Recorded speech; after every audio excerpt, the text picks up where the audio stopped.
Bobbins, the dressmaker, was tired and had a bad headache, but she still managed to sew the last stitches in the gown she was making.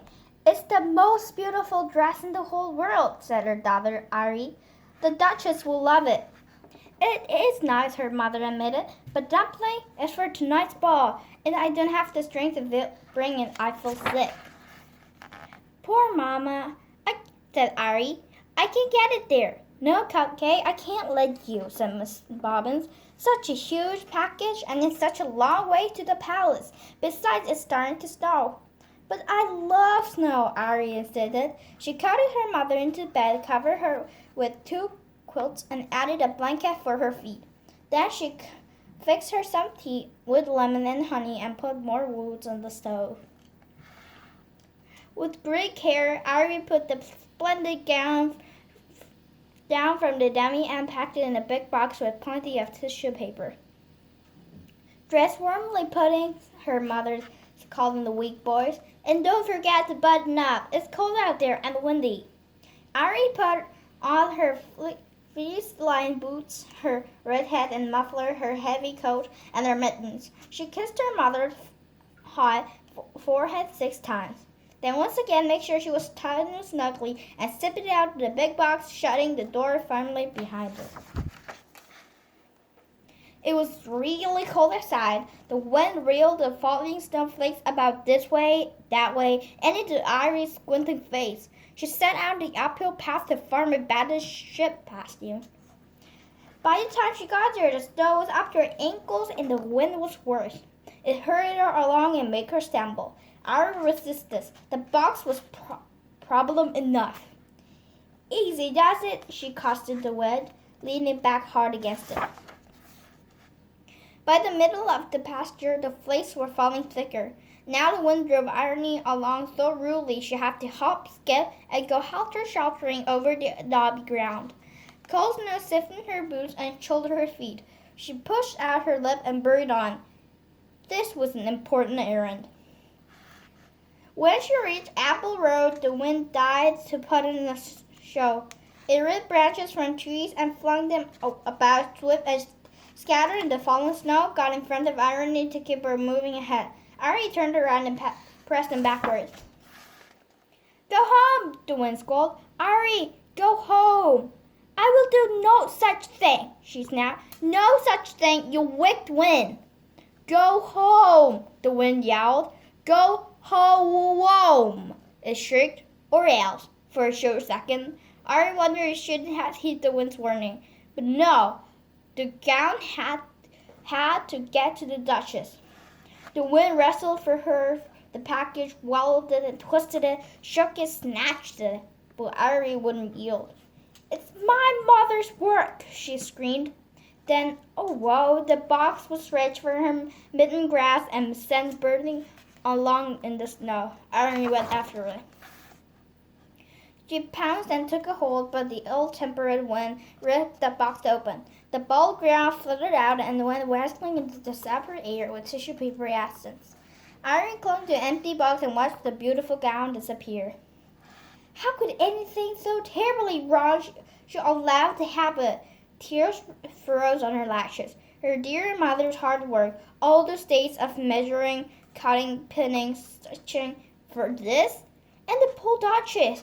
Irene decided she would have to tell them with just the box and explain everything in person.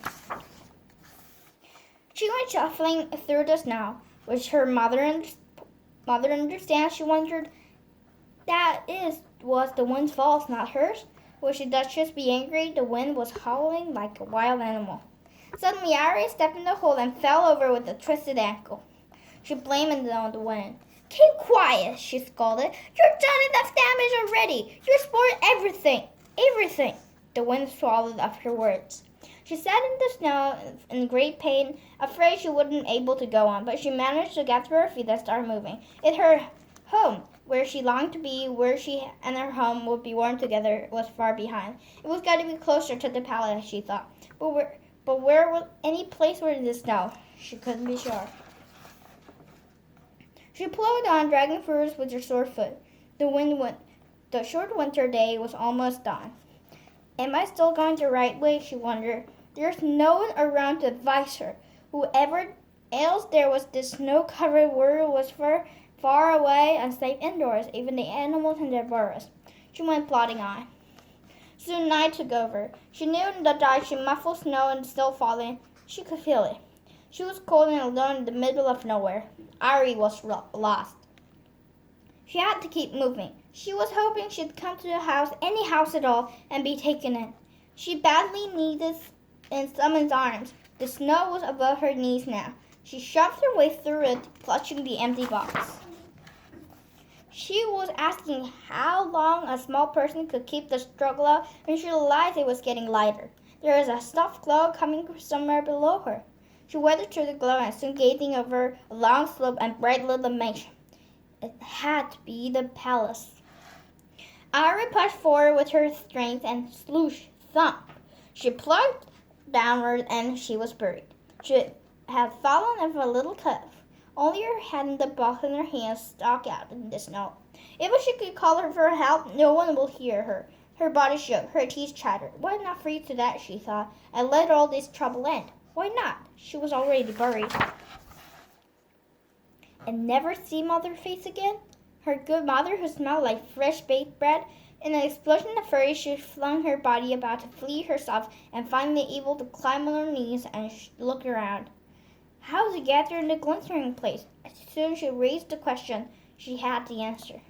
She laid the boxes down and climbed aboard, but it pressed into snow and stuck. She tried again, and this time instead of climbing on, she leaped. The box shot forward like a sled. The wind raced after Irene, but couldn't keep up. In a moment, she'll be in the people again inside where it's warm. The sled swirled and jerked in the stop of purring stones. This time had to come to break bad news to the Duchess, but the empty box collapsed her chest. Irene stepped nervously toward the palace. But then her feet stopped moving and her mouth fell open. She stared. Maybe this was possible. Yet there it is, a little way, and over to the right, hurtling a trunk of tree, a beautiful ball gown. The wind was holding it there. "Mama!" Irene shouted. "Mama, I found it!" She managed somehow, despite the wind's meddling, go to the gown off the tree and back in its box. In another moment, she was in the door of the palace. She knocked it twice, the big brass knocker. The door opened and she burst in. She was welcomed by cheering servants and a delighted Duchess. They couldn't believe she had come over the mountain in such a storm all by herself.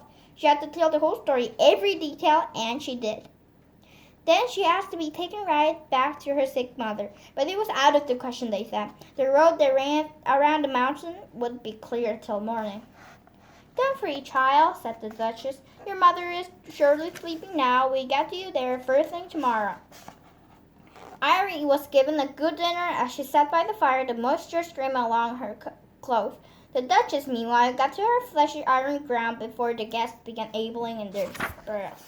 What a beautiful ball it was! The Duchess in her new gown was like a bright star in the sky. Irene in her orderly dress was radiant. She would sit up dance with handsome aristocrats who would cap their feet off the floor to spare their ankle. Her mother enjoyed hearing all about it. Early the morning, when snow had since ceased falling, Miss Bobbins waked up in a good night's sleep, falling such improved. She heard about the gunfire in the coal stove, then she went to look at an Irene. But Irene's bed was empty. She ran to the window and gazed at the white landscape. No one out there. Snow powder fell from the branches of a tree. "Where's my child?" Miss Bobbin cried. She whipped her clothes and go and find her. When she pulled the door open, the wall of drift faced her. But peering over, she could see the horse-drawn sleighs hastening on this path, and setting the latch between two large footmen was Irene herself, asleep but smiling. Would you like to hear the rest? Well, there are the bearded doctor in the back of the sled. And the Duchess has sent Irene's mother to a ginger cake with white icing, some orange and a pineapple, and spicy candy of many flavors, along with a note saying how much she treasured her gown and what a brave and loving person Irene was, which of course Miss Bobbins knew better than the Duchess. The end.